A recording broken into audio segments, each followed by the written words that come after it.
Good morning, good morning, good morning, and welcome to another segment of Invitation to a Conversation. I'm Pamela Bailey. I hope everyone had a blessed week.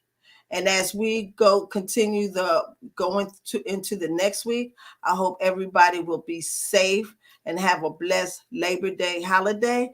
And do not drink and drive.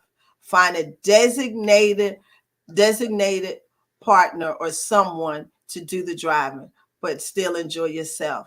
And so we're going to continue on with my conversation for the day. And today we have the Glynn Environmental Coalition Executive Director and the candidate for Glynn County School Board, Miss Rachael Thompson. Hello. Hey, Miss Thompson, how you doing today? I'm good. Thank you so much for having me. Well, thank you for accepting my invitation to a conversation. I Mhm. love to introduce people in the community to households across the state. So to get started, are you a native of Brunswick, Georgia? I am not a native of Brunswick, Georgia, but I did grow up in a Brunswick in New Jersey. I was born and raised in South Brunswick, New Jersey, and I lived there until I graduated high school. I heard of New Brunswick, New Jersey. Okay. Yes. Well, thank you. How did you get to Brunswick, Georgia? So after I graduated from high school, I went to college and I spent a few years outside of the state of New Jersey. And I landed in Georgia in 2012. So it's actually just 10 years ago.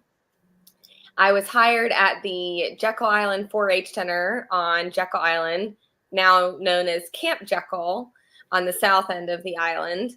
And I was hired as a marine science instructor to teach youth and K through 12 youth about coastal Georgia ecosystems that were on Jekyll Island. So you say what's the youngest age that can be a part of this? So some of the younger school groups that we had were preschoolers, and there were some homeschool groups that would actually come with infants and toddlers as well. And then all the way through, high school juniors, seniors, and we even had a few like introductory college courses that would come through. For example, the Georgia Military College, which is located in Dublin, Georgia, would take a trip to Jekyll Island every year with some of their students, either freshmen or sophomores of varying ages. How did you get interested in the environment and why? So growing up, I spent a lot of time outdoors. My family would go to the beach and camp, basically like my entire childhood. A lot of pictures that I have, from growing up, we were just as a family, we were always outside. We had a yard, not a big yard, it was just 1 acre, but it was backed up to some areas, undeveloped areas in my neighborhood. And so my brothers and I have 3 older brothers. We spent a lot of time out in the woods. We had a pool at our house.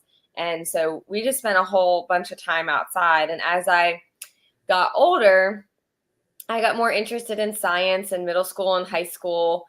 And I think I had some teachers in school that really inspired an interest in the natural environment. And so I think that's really where it came from. And how did you get connected to Glynn Environmental Coalition? So after working for Georgia 4-H program on the Georgia's coast for about 5.5 years, I spent some time working for the Satilla River Keeper, which is a water advocacy organization based, at the time, it was based in Woodbine. Their office is now based in Brantley County. But during that time, I started to work with other environmental nonprofits in the area, like 100 Miles, the Altamaha River Keeper, and I was also introduced to Glynn Environmental Coalition.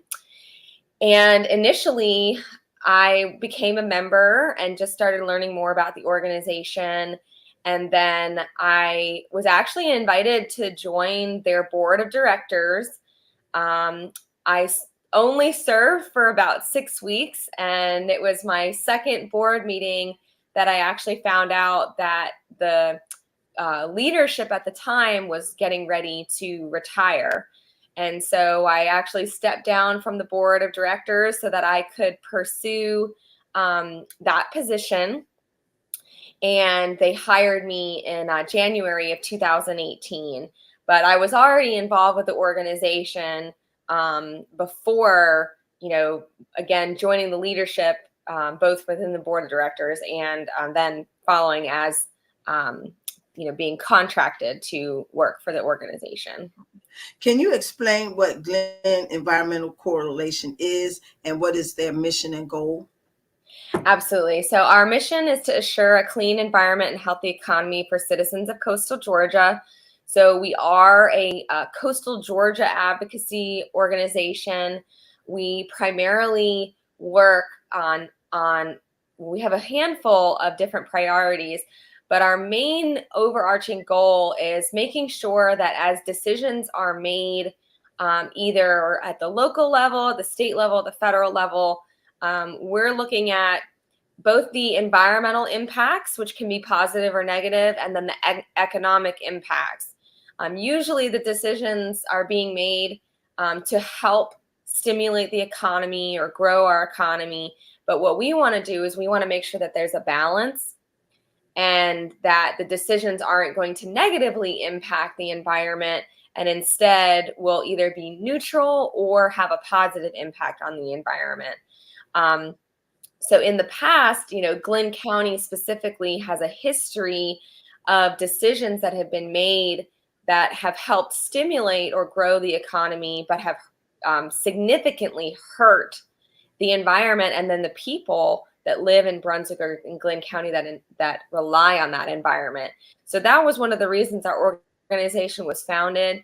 We saw a lot of pollution, a lot of contamination entering our air, our water, and our marshes, and we wanted to fix that. And so we wanted to start working on changing that attitude that you can only have economic growth by degrading the environment. We believe that there can be a balance, and there's a lot of work right now throughout the country that are really, trying to both stimulate the economy and also take actions, really significant actions to help protect our environment and some challenges that might come from our changing climate. Okay. Now you have changed and wear a different hat. You are into politics now. Why did you get interested into politics? Sure. And I'll actually kind of bridge the two because I think that my interest in politics actually comes from my work with the Glynn Environmental Coalition. As I mentioned, there's a lot of these decisions that take place at the local, state, or federal level. Those are all elected positions. Those are all people that we as citizens of the county, of the state, of our country, we make a choice of who is representing us. And through my work with the Glynn Environmental Coalition, I've been able to work with a lot of those representatives over the years. So that was my first introduction to politics. And I've been working with the Glynn Environmental Coalition for about going on 5 years at the end of this year. And so I've gotten to learn a lot about specifically local and state politics, a little bit about federal. So that's really where I got introduced to it. And my interest in terms of actually serving really comes from, again, just having this understanding of some of our political systems and being in a position where I feel like I can have a positive impact. So it's paralleled both from within my work with the Glynn Environmental Coalition, and one of the reasons why I'm running for office.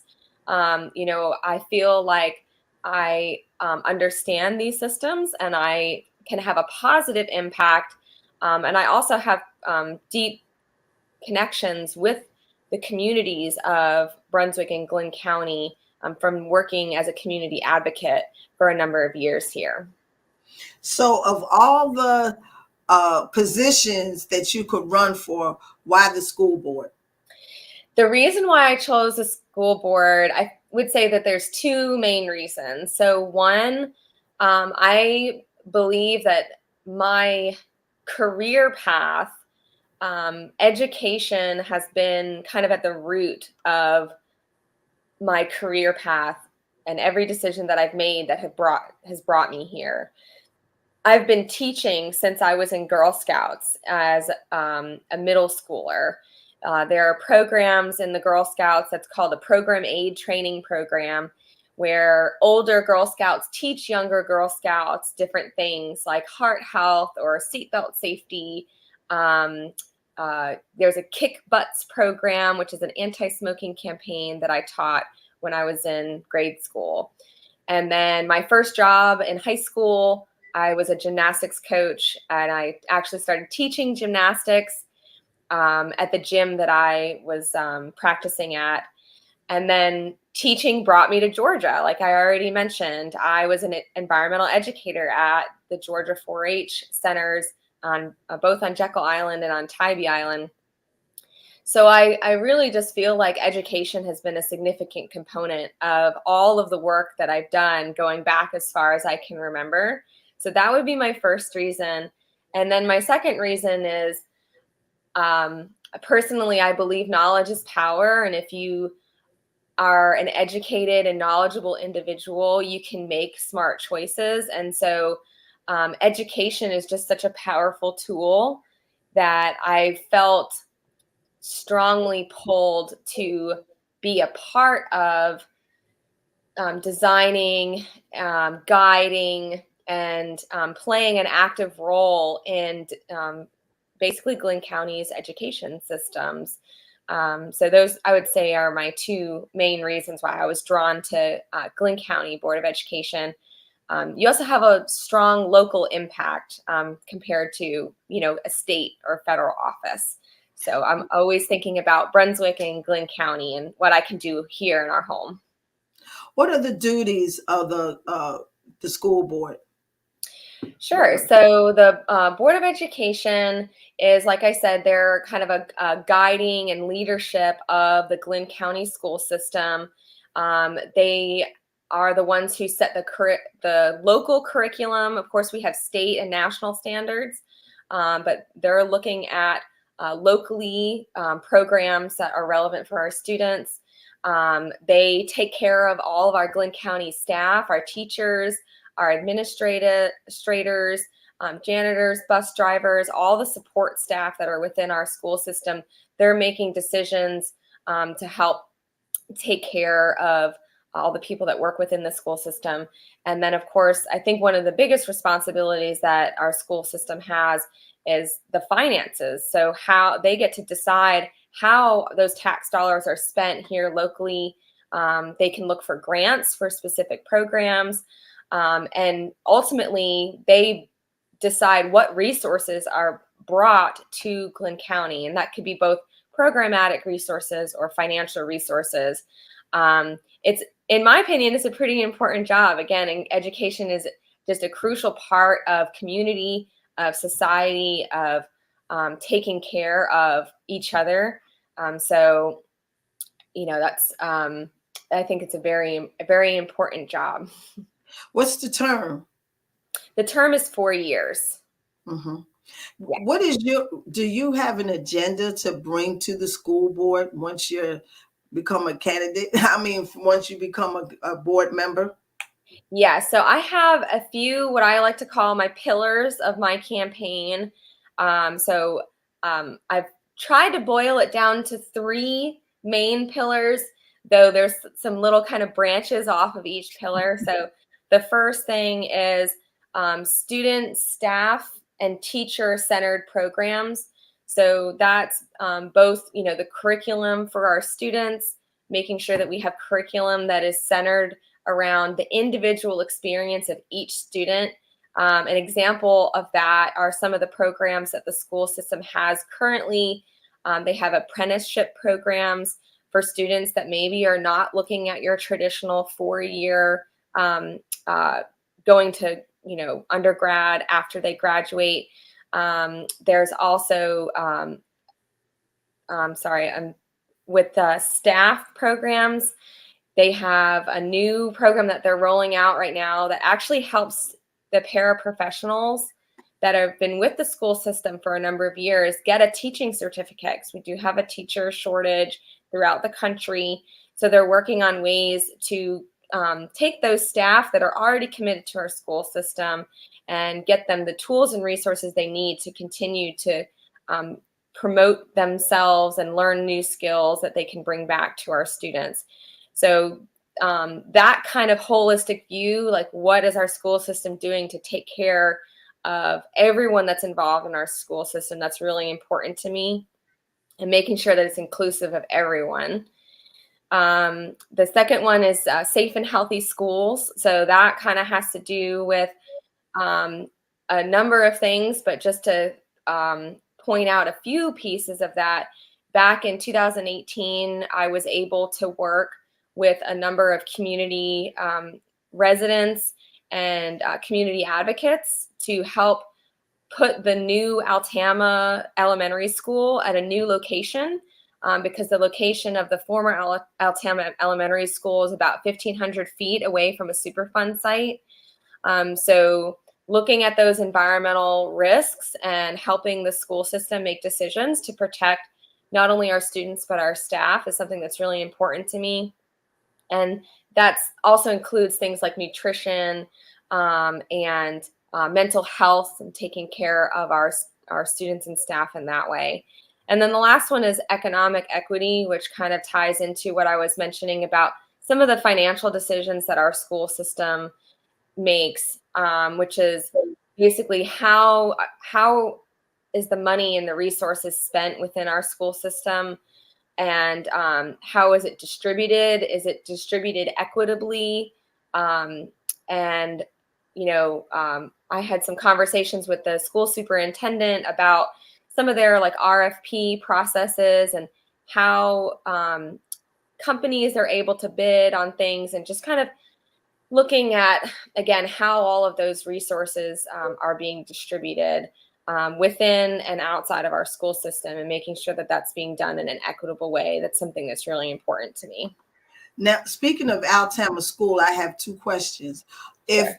If now Altama got moved because of the location close to the Superfund area, so what is in that place now? And if they moved Altama School, why is the school board using that as a subdivision for their office?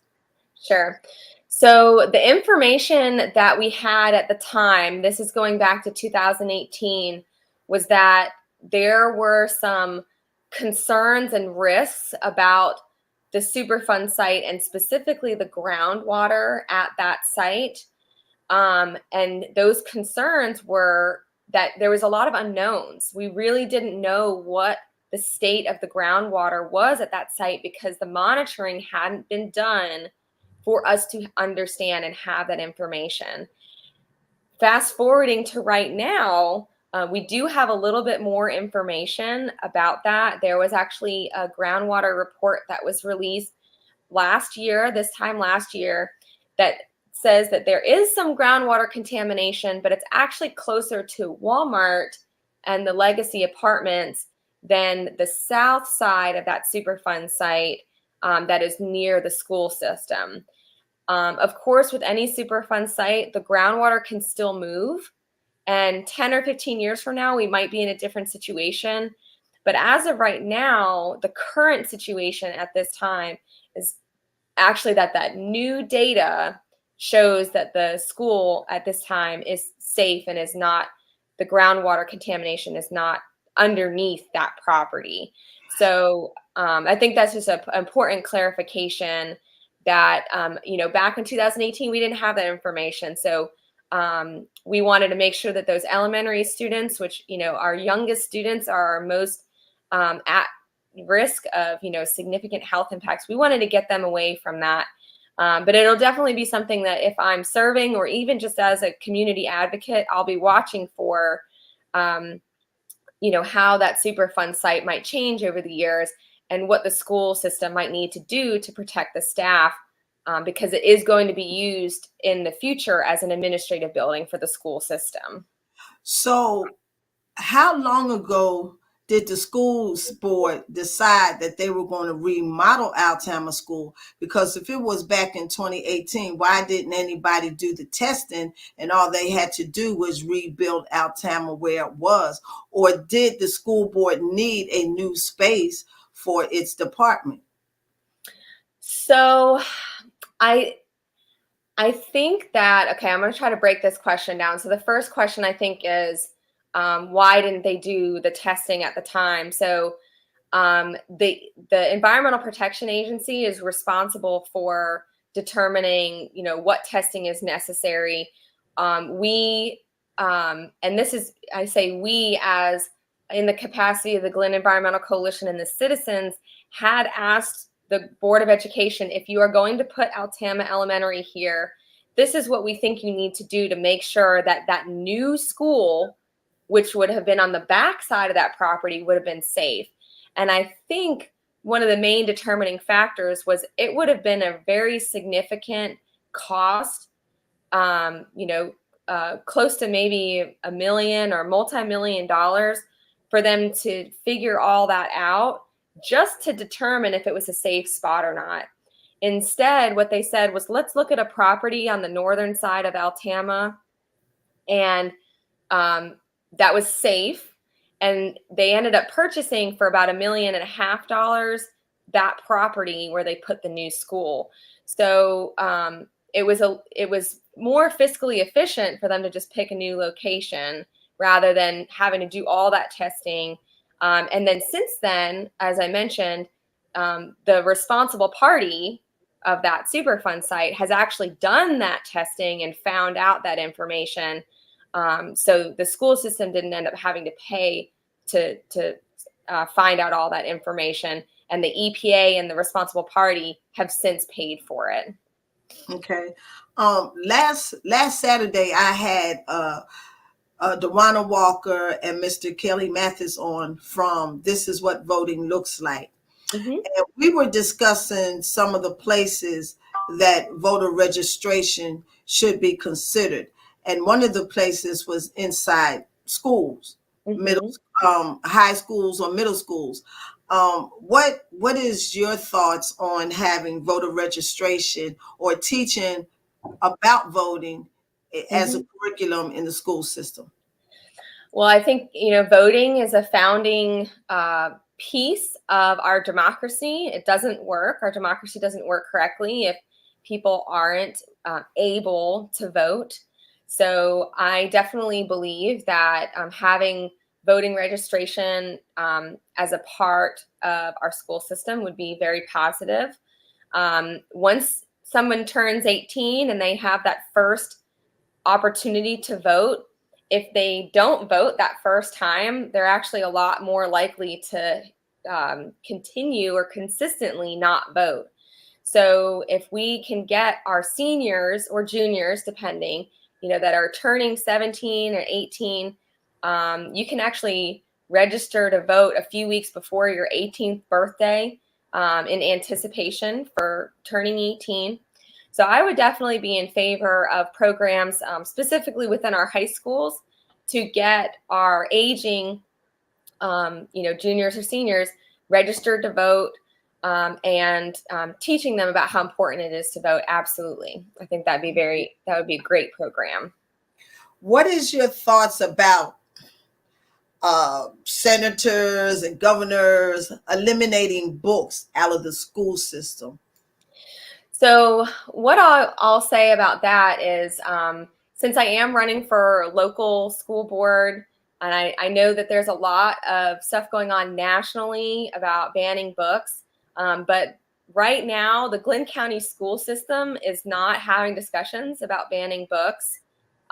So if that was something that came up, I'd be happy to engage in that discussion. But I think currently, since that's not on the table, just something we might have to look out for in the future.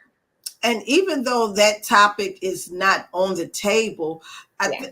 don't you think that it would be an important topic just in case, just to discuss it, to give your voice and opinion if it ever decided, because you never know, the next Mhm. candidate might decide that they want some books eliminated out of the school system. Even Yes, though we're not doing it, it should be part of the, do you think it should be part of the discussion? yes, absolutely. And I think my overarching opinion in terms of whether or not, you know, local school systems or this state government or federal government is deciding to ban books, I think that it really comes down to do we trust our teachers?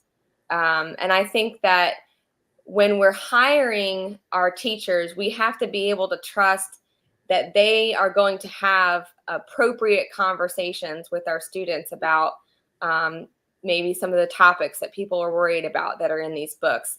And I think if we trust our teachers, then we don't have to worry about it. So I think it really has to do with that relationship between our school system and our teachers, and placing that trust in them, that they'll be having these delicate conversations at an age appropriate time. And personally, I think that we should trust our teachers to do that.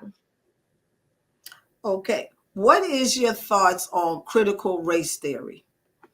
Sure. So I thought that we were going to talk about this today. So um, before we, I guess, before I give my opinion, I do want to make sure that everyone understands my understanding of critical race theory, because I think that there has been some issues with the definition of what critical race theory is.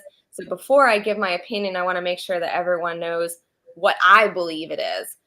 So Very good. critical race theory is a cross-disciplinary intellectual and social movement of civil rights scholars and advocates who examine how law in the United States shapes and is shaped by race. It actually began in the United States in the post-civil rights era, as 1960s landmark civil rights laws were being eroded and schools were being resegregated, with racial inequities persisting even after civil rights legislation was enacted.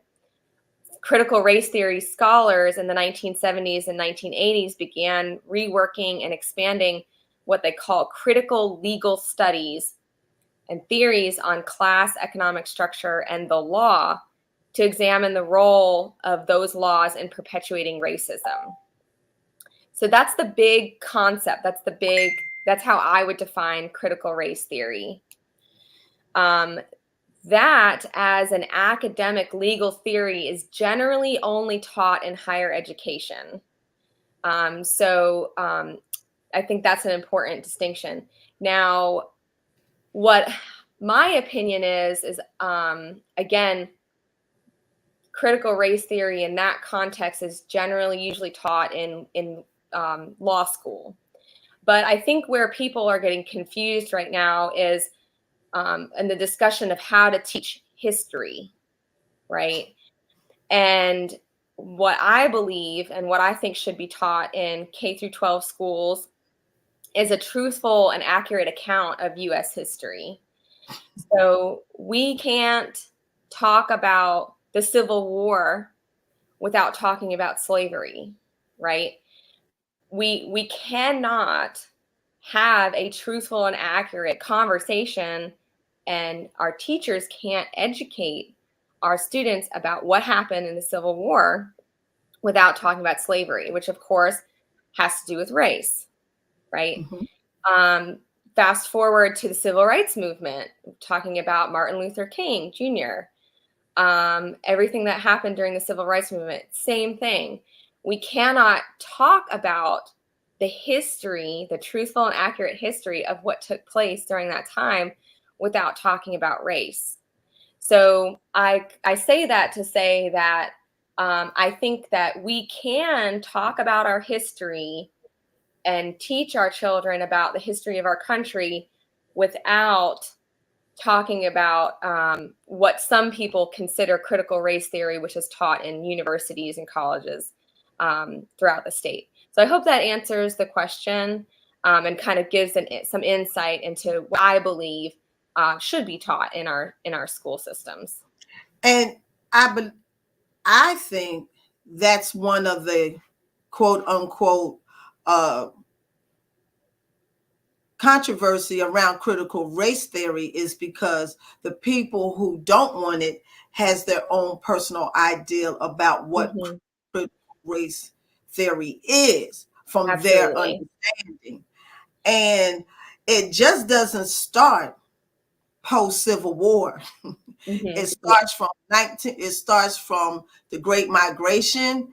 Yes. I mean, African Americans are in every part of history. Mm-hmm. Absolutely. To be a resident of Georgia, Georgia has their own history. It's called Mm-hmm. the history of Georgia. Yeah. And so I think if, like, as you mentioned, I think scholars are to get together and formulate one opinion or thought about Mm-hmm. what Mm-hmm. critical race theory is. But I wouldn't even, I just think that why call it critical race theory? Mm-hmm. It's critical that African Americans know their history through school like everybody else's history, but why just not call it Black history? Mm-hmm. Why Mm-hmm. not do that? Yeah. And so I won't get into that today. That's a whole new topic. I just wanted to know your opinion about critical Sure. race history, and I think that African American studies, African American history should be a curriculum in K through Mm-hmm. elementary all the way to college. Mm-hmm. Everybody does not go to college to Mm-hmm. get the high Absolutely. education on African American history. So it should Mm-hmm. be taught. Mm-hmm. Now, you spoke about teachers and education. That's what I want to discuss now. Um, Mm-hmm. let's talk about teachers and education. What is your thought of how teachers are to be? Um, what curriculum should they be teaching across the board? Should it be different Mm-hmm. based on your social economic, or whether you go to homeschool, private school, public Mm-hmm. school, Catholic schools? And how do you think teachers ought to be rated? We grade our students, and how often do you think teachers need to be recertified for them to Mm-hmm. be, or evaluated for them to be teachers? Okay, so again, I'm going to try to break it down. So I think the first question was really, you know, okay, wait. I think I'm trying to make sure I've got the question correct. So Okay. the second part of the question I think was, should teachers be recertified?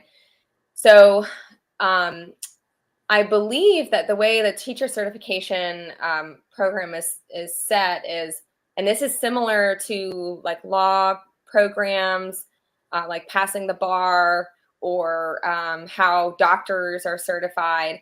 You have a certification, and then you're required to do a certain number of um, training workshops, and you kind of earn credits or points and you have to accrue a certain number of those, you know, professional development credits each year. So I do think that system works. And, you know, we really, again, we have to trust our teachers. We have to trust our educators. They do so much work for us. And personally, I think that a lot of teachers are overburdened, and that's why we have a teacher shortage. So I wouldn't necessarily be in favor of adding more restrictions or making it more difficult for teachers to stay in our schools. But in terms of, you know, I think that teachers are really the backbone of our school systems. So we need to be thinking about every single thing that we can do to support them. And, you know, again, not really micromanaging their work. We have to trust that they're going to do the job that they have set out to do and take care of our kids. And I think I might have missed a part of the question. If you don't mind just maybe re-asking if I Yeah. missed it. Go ahead. So how should teachers be certified? And you keep bringing up the word trust. Trust, how do you get that trust, and how do you find out if they are trustworthy of being teachers? Yeah. So the system, as I believe it's laid out right now, is that through schooling in the undergraduate program, their teachers are required to have spend a certain amount of time in a school system before they can graduate and before they can get their teaching certificate. So that's the first layer, is spend some time in the classroom, get an understanding of how the classroom works, and before they're able to get their certificate. Then after that, if you're hired by a school system, you're usually you usually stay on with that school system for a number of years before you get tenure, correct? So that is an opportunity for the school system to get an understanding of the teacher, how they work. Do they work with our school system? Do they understand their role in the school system and with our students? And they also get an opportunity to get to know the community if they're not from there as well, and just make sure that it's a good fit.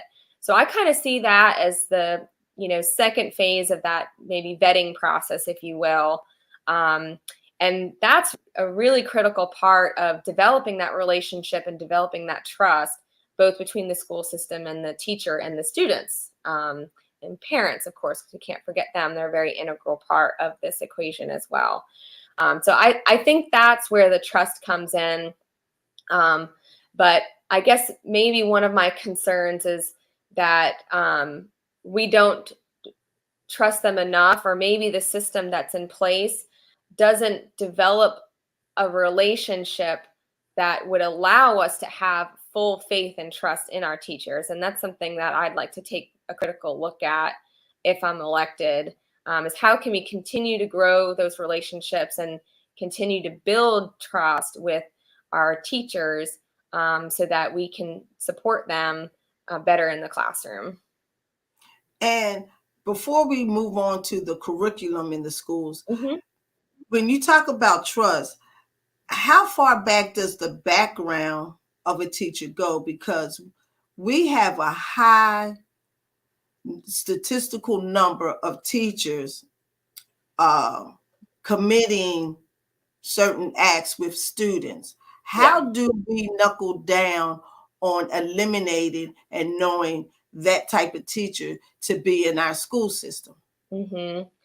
So that would have to do with, I think, the policies that are in place within the school system that should prevent any interactions like what I believe you're referencing.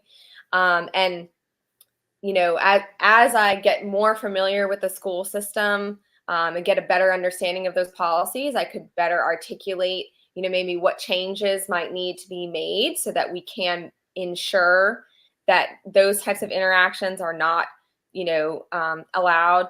And, what I can say is I know that there are certain restrictions already, like, certain staff, they're not allowed to be in places alone with students and things like that. So just, again, taking a second look at the policies of the school system and making sure that they're strong and they're protective of our students, so that we can say, firmly that we have a system that does not cultivate, that kind of scenario. And I think I don't know if they already have one, but just like they should do a database like they do on police Mm-hmm. officers that they say they want to do, there should be a database where if teachers are suspected or have Mm-hmm. been found guilty of a sexual act with a student, that their Mm-hmm. name should be in that database where Yeah. they can transfer from school to school and that information be hidden. Sure, absolutely. And I'll add one thing, as a survivor of sexual assault myself, that is something that I take very seriously. Any accusations and definitely a priority if that conversation, and again, looking at those policies to make sure that we have strong policies in place that will prevent that from happening, because no child, no family should ever have to go through anything like that. And so our school system, kind of needs to take responsibility for making sure that we're keeping everybody safe in our school buildings, in our school system. And I'm gonna move on from this, but I have one more question. Sure. If we put the policy in there, we would have to make some kind of solution of what they should get for this type of act to either not have them teach again or whatever. Yeah. And okay, now the curriculum. What do you think the curriculum should be like for different stages of a child's year in school? Should all the schools have the same curriculum? And should the teachers determine the curriculum, or should it be brought down from the higher ups? So I do believe that national standards they're good, but there should be a little flexibility locally, because every community is different. Even, looking at, so I've spent some time working with teachers in Glynn County school system while I was with 4-H, actually coming into the classrooms and teaching a handful of programs with the school system. And then same thing with Brantley County. I was able to go into certain Brantley County classrooms and elementary schools and provide some programs to the students there. Brantley County, even though it's right next to Glynn, they're very different school systems and very different communities. So you want to have a little bit of flexibility in terms of the school system being able to really tailor that experience, and not just between the counties, but some students learn different ways. So we have to be able to provide a meaningful experience for every single student. And that requires flexibility. So I'd say that would be kind of like my starting point. And then, if you think about, again, Glynn County, I've had the privilege to teach about the rich natural history and rich cultural history of Glynn County. There's such a diversity, not only within our history of Glynn County. We have had Native Americans here. The Spanish have been here. We have significant African American cultural history resources. And then we have the natural history side, which is our beaches, our marsh. We have these beautiful, unique ecosystems that are only found here in Georgia. So for someone to say that we can't teach about that, and again, some of that is not necessarily within the national standards. But we have to be able to make sure that our students are getting a well-rounded experience. And I think that includes being able to teach about our local surroundings, whatever that is. Again, that's going to depend on which community you're talking about. So I think the national standards are a good place to start. But again, we have to have some flexibility to make it relevant, not only for our community, but for the diversity within our students in our school system. Now, I do think that our school system should reflect the culture and the communities that they live within. But I'm basically talking about reading, math, English. Okay.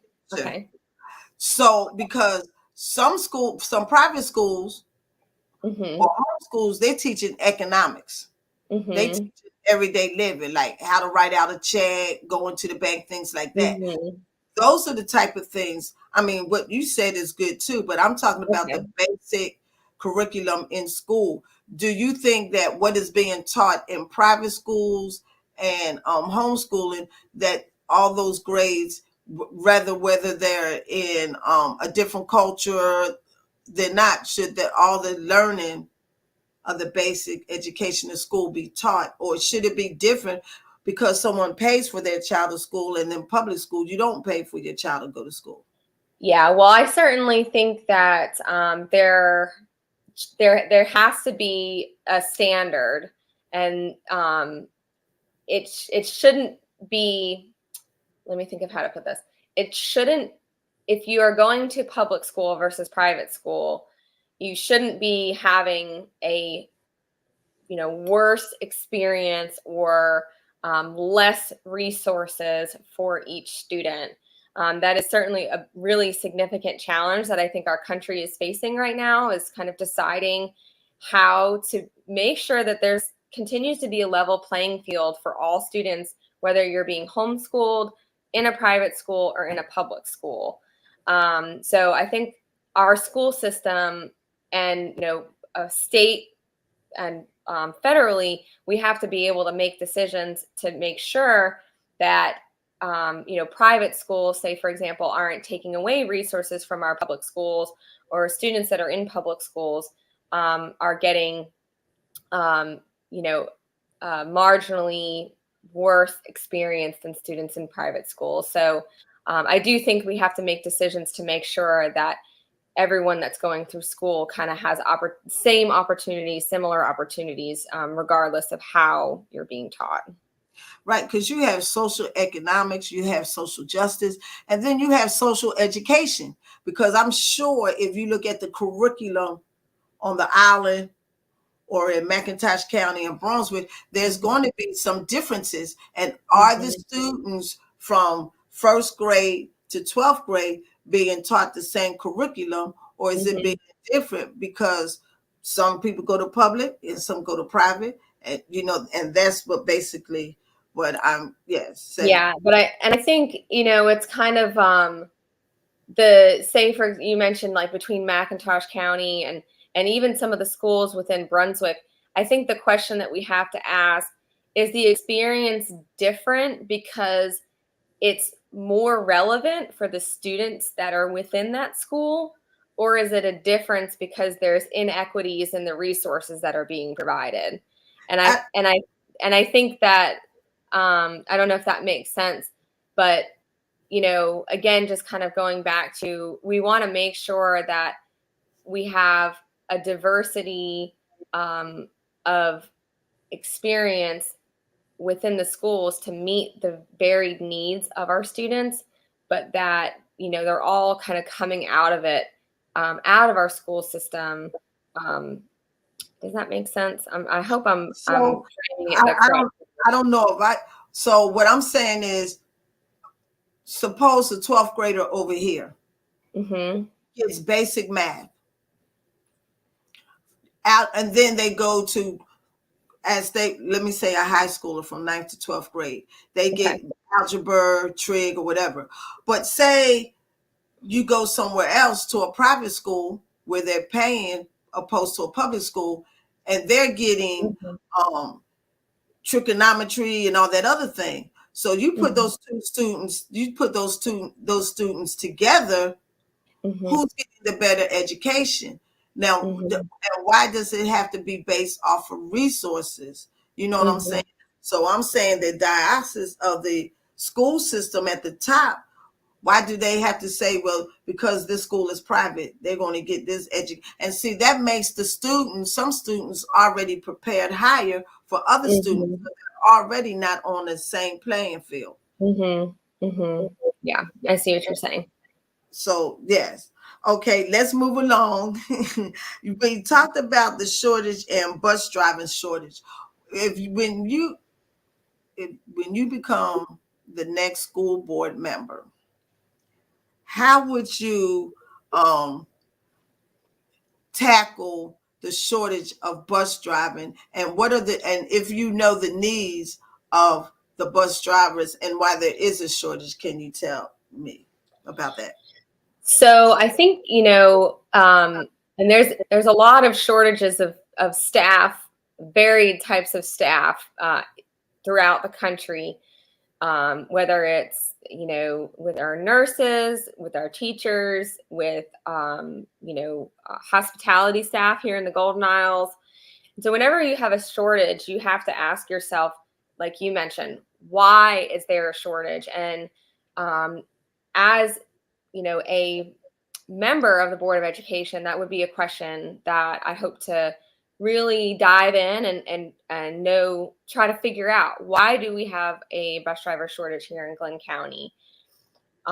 Once we're able to figure out that answer, does it have to do with maybe the benefits aren't good enough and so people aren't sticking with us? Maybe they're overworked, underpaid. We really kind of have to figure out what that fundamental issue is and address it at the root. And once we have that answer, the school system can then be tactful in their approach to address that shortage.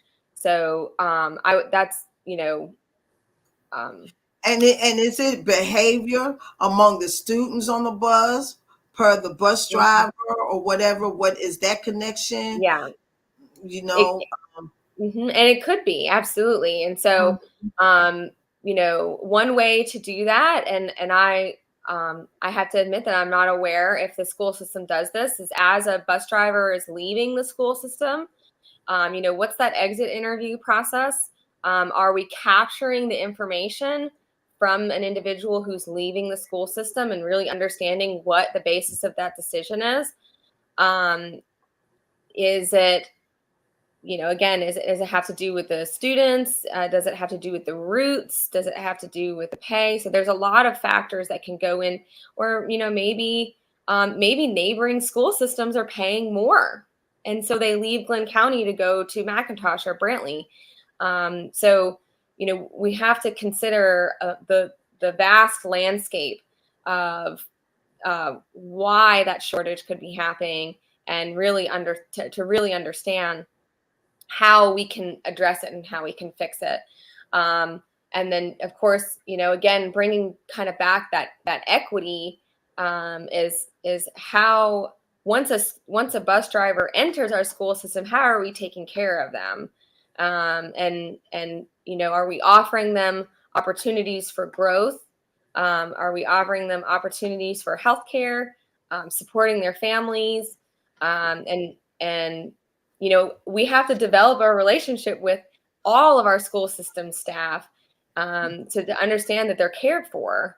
And so that, working on that deep relationship, I think will also help. So those are kind of like the two, facets, I think, of where, we have to find the problem and address it. And then we also have to make sure that once somebody comes into our school system, what are we doing to stay, competitive in a way for, so they don't leave and go to other school systems, but also developing that relationship so they don't want to go someplace else. Mm-hmm. And so I guess it's the same thing as with teachers. Find a way for retention. Is it through benefits? Is it through the timing and all and what you call it? Bus mentors, bus monitors for the bus drivers, because the bus drivers can't drive the bus and watch the students at all times. Absolutely. And the one thing I'll say about teachers is, the school system shared that we have over 100 new teachers entering our school system this year. So one of my questions I would love to ask is, how is your first year? How's your first month? We're coming this week is our, we're coming into the 5th week of the school year. How is it going? And let them tell us what's good, what's bad, what they love, maybe something that needs to be tweaked just a little bit. We need to be collecting that information from not only our new teachers, the teachers that have been here for a while as well, but with 100 new teachers, this is an opportunity to, get some new perspectives. Where did they come from? What was the school systems like where they came from? And what can we do to make sure that those 100 new teachers stay? And then again, like I mentioned, the teachers that have been here for a while, we should be asking the same questions because they've already showed that dedication to our school system. And we need to make sure that we're actively engaging them and listening to them and being responsive to their needs and any challenges that they may be having. And one of the things that I would like to know is, with the shortage of teachers, what grade has the most shortages? than other grades.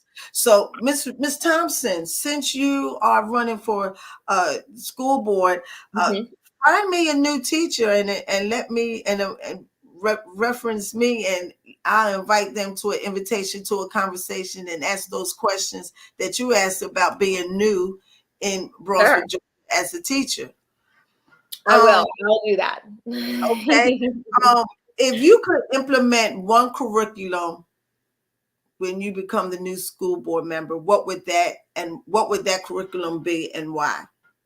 So I think I kind of already talked about this a little bit when you were asking me about curriculum earlier, is because I have a deep knowledge and understanding of not only coastal Georgia's and Glynn County's ecosystems, but also of our rich history. I've spent a lot of time teaching about the Georgia coast and all of the people that have been here in our history. And I would love to see deeper involvement. So there was a time when I'll just give you a little story. And when one of my first years teaching on Jekyll Island, we actually had a group of students that was from Altama Elementary. They were first and second grade, which we had a long stint of like all fifth graders.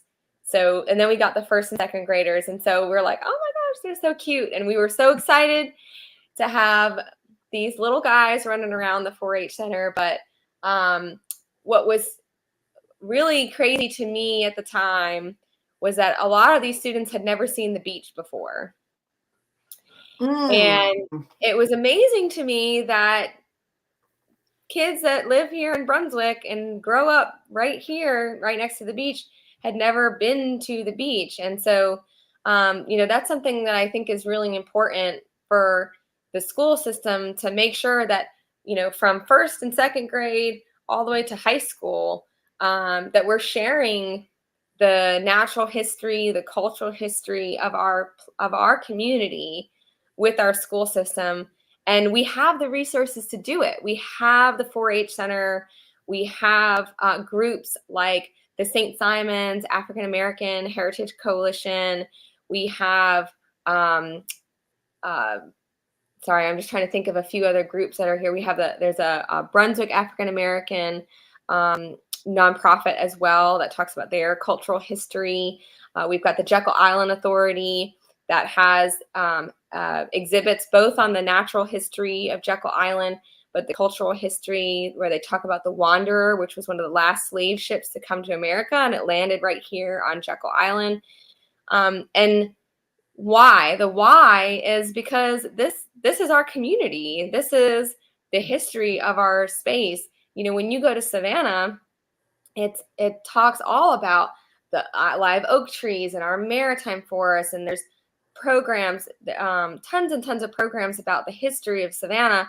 Well, Glynn County has a similar rich history, and I think it's just, it would almost be, it just would be unfortunate for me to not see our students learning that. And the more you learn about our community, the more you have a deep respect and appreciation for where you live. And we want our kids to grow up, and they might go off to college, or they might go to technical school, or they might go through an apprenticeship program of some sort. But we want them to stay here. And I feel like if they have that knowledge, it will promote, our students coming back either after they've gone, or just coming back to continue to play an active role in our community. But I think it starts there. And I think one of the things that the school system doesn't do anymore is take the children on class trips.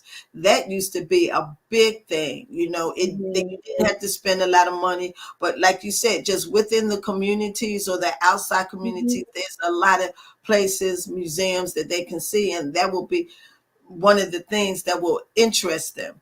Yes. Absolutely. Okay. And the So, pandemic certainly created some challenges with field trips, both from the standpoint of the school system not being able to have field trips, but also from the community and some of these community partners and venues not accepting guests. But mhm, we're coming into a good place. Obviously, the pandemic, COVID is still here, and we still need to take some precautions to keep everybody safe. But hopefully we're moving back into our new normal, and we can start to open up those doors and either bringing members, from the Department of Natural Resources or the Hoffel Broadfield Plantation, which is on 17. Those state agencies can come in and teach our students, or we can have field trips out in these various locations. And I would love to see that return, and I'd love to be a part of bringing those programs and connecting those resources back to our school system. mhm. Miss Thompson, who inspires you and why? So I'm the first person I'm gonna say is my mother. So my mom, I credit my mom almost we'll say 95%. I think that I am 95% the person that I am because of my mother. Her perseverance, her strength, her willingness to provide for our family growing up, no matter what, has really like made me the person that I am today. So she's number one. And Mhm. then number two, I'm not going to name names because I didn't ask them permission if I could name them on the radio today, but I have a group of women that I spend a lot of time with, both professionally and personally. It's a handful of women. It's not just, one, but it's a handful of women that I have grown and grown to respect, and really they act as my mentors, spiritually, personally, professionally. They are my moral compasses when I reach adversity, and I could not do the work that I do without them. And they are really what inspire me to be better. So, when I think about like, what can I do better? What can I do more? And I look at them and I see what they are capable of. And those are the women that keep pushing me forward, whether they know it or not. And they are also the women that give me hope for the future. So That's that magic. yeah, yes.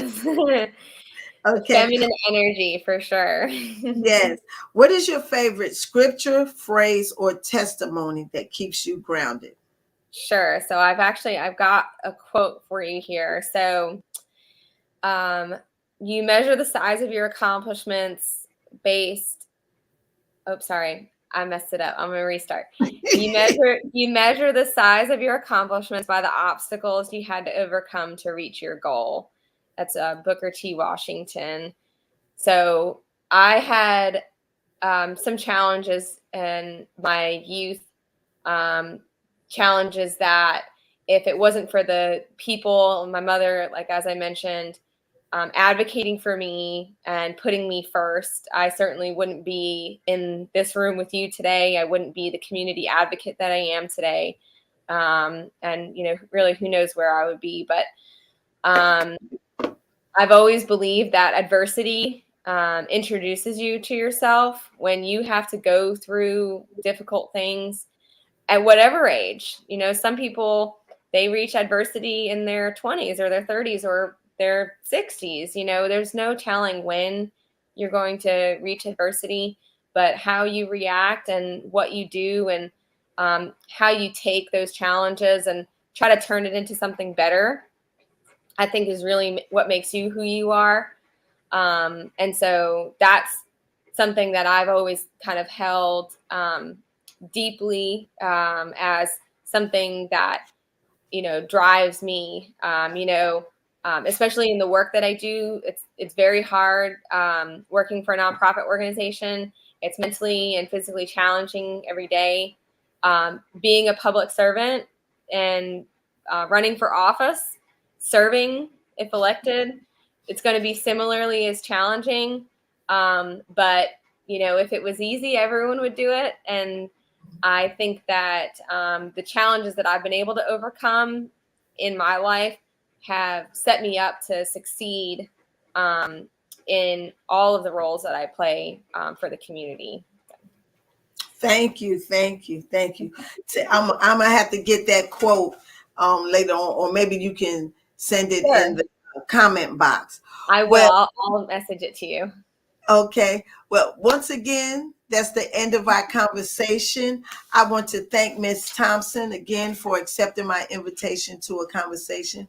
I love learning something new every day, and by having these different guests every Sunday, once or twice a month, gives me the privilege of getting new wisdom and new knowledge. And before I end, I want to leave Glynn County residents this little note. The Glynn Place Cinema today is having an all-day special, $3 for any movie and all movies all day long. $3 each for each movie. Wow. So my quote for today, before we leave, is by Frederick Douglass, and he said this in 1862. There is a prophet within us, forever whispering that behind the scene lies the immeasurable unseen. And until next Saturday, you have a blessed week and even a more blessed holiday. Bye-bye. Hi, thank you.